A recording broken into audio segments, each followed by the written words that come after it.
Ayan, hello dyan sa ating mga viewers. Welcome to our second episode of Councilor MPC Journeys of Impact. Ayan, ako po si Alan Bernas, ang iyong host again for this talk show. And we have a very special guest for this second episode. Ano po, si Ma'am Pachi. Ayan, Ma'am Pachi, pagdito sa ating mga viewers ngayon. Hello sa mga viewers ng Councilor Police Cooperative. Good morning to everybody. Ayan, thank you so much po, Ma'am Pachi, sa pagpunta po, ano po, sa Councilor MPC for this second episode. Ano po, ayan. And now, Ma'am Pachi, ano po, I believe si ano po, sa mga viewers po natin na hindi po nakakaalam, si Ma'am Pachi po ay isa sa mga incorporators ng Councilor MPC. So, Ma'am Pachi, pagpunta po, ano po yung journey niyo po as an incorporator of the cooperative? Okay. Sir Alan, first of all, I want to thank the Councilor Police Cooperative for inviting me for this moment. Makapag-share ko bilang member. Actually, you're asking about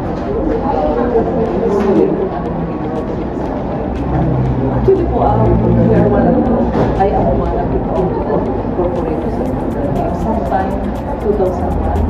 Yan, po dito kami ngayon. We shared 2,000 kami. Naging corporate. So, every amount for the sake of contribution for the sake of magmukha ito po ito ang gusto ko kasi mangyari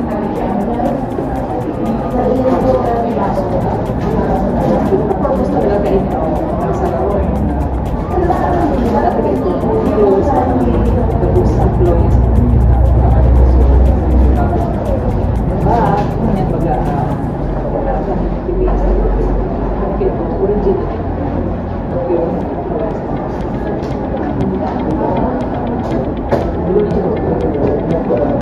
So, ano po, si Ma'am Leti po, Leti Arlordi, ang founder po ng Councilor MPC, together with Ma'am Pachi and other fellow incorporators. Ano po, sila po ang nagpasimula ng Councilor Multipurpose Cooperative. So, way back po, sa Capitol pa po siya.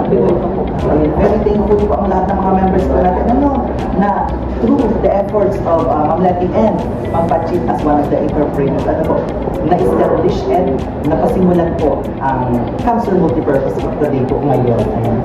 So, magkano ka po, ano na po yung mga naitulong po ng kooperatiba sa inyo po bilang member and as an individual? First of all, we learn to reach out, we learn to give, and out of the giving, we learn to we learn to share, share out. And not only that, we learn to share our time, because of the organization, we learn to share our time, we share our talent, for the sake of others, we inculcate natin. Hindi lang pagsasarili ko.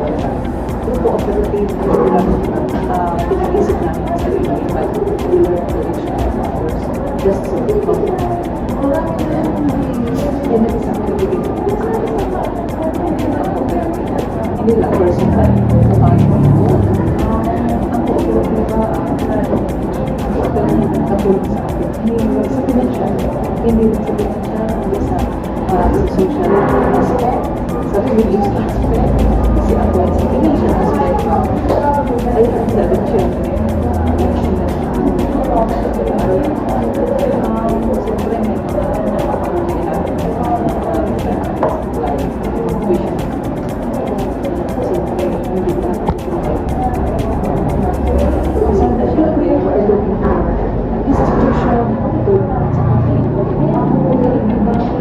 siyempre may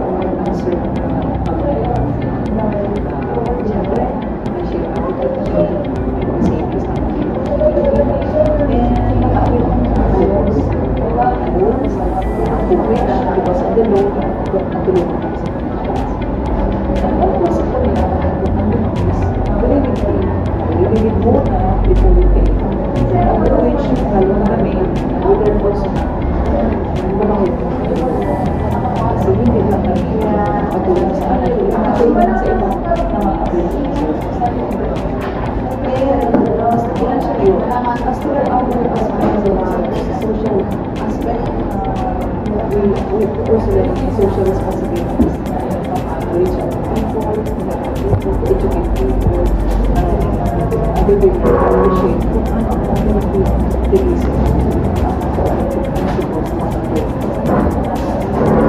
so we will just respect knowing na tao hindi lang personal, physical, kailangan ko sa we can experience the life. We have to always get that. Just after we go. What is preparing in this life? We are preparing especially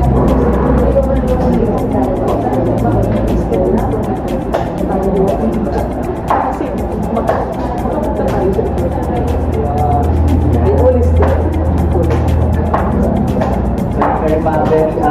very meaningful po ano ang mga sinabi ng mga kapatid. Ano po, like, ang pagiging member po dito sa Hapla FEC is give and take. So, ako as a member, kailangan nyo po kayo na mag-give. Madami po tayo mga ino-offer na mga investments na pwede nyo pong paglaanan ng inyong financial oras, yan, or time po. Ano po, and after that po, ano, pwede ka na po mag-upgrade yung mga in-invest niyo po, makukuha nyo din po ito in the future. And as a member, ano po, hindi lang po ang pag-provide ng services sa po, ano po, holistic approach, ano talaga, we want to make sure, ano po, na lahat ng mga ino-offer ng product and services niyo po, ay makakatulong sa ating mga membro, ano po.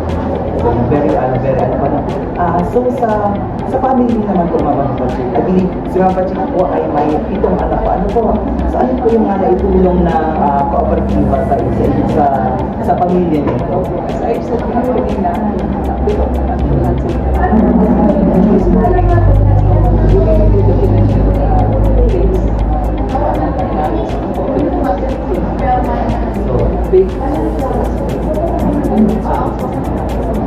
So, ano po, through the help of the cooperative, ano po, nakapag-aral po, nakapag-aral po si Ma'am Pachik ng kanyang ano po, yan po yung gusto po natin na as a member, ma-extend po yung help, hindi lang po sa member, kundi sa family members pa po ng ating mga members. So, ayun po, sa community po, Ma'am Pachik, ano na po yung mga nakita niyo po na naitulong ng cooperative.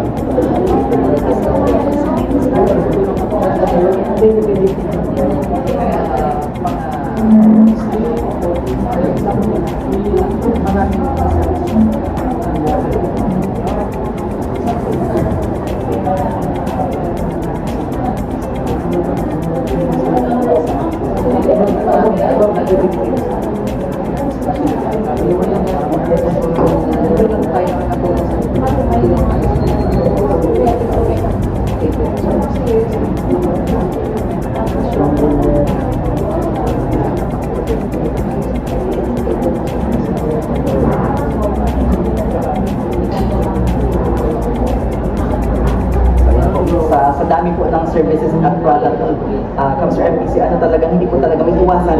Talagang ang tulong po ng kooperatiba na i-extend po to our local community, especially to our rice farmers. Ano po, meron po tayong kompleto po machinery especially sa ating and at our processing system. Yan, sa trading po. Ano, tumutulong po na mapadali ang pagproseso ng palay dito po sa, especially dito po sa Council and sa yan,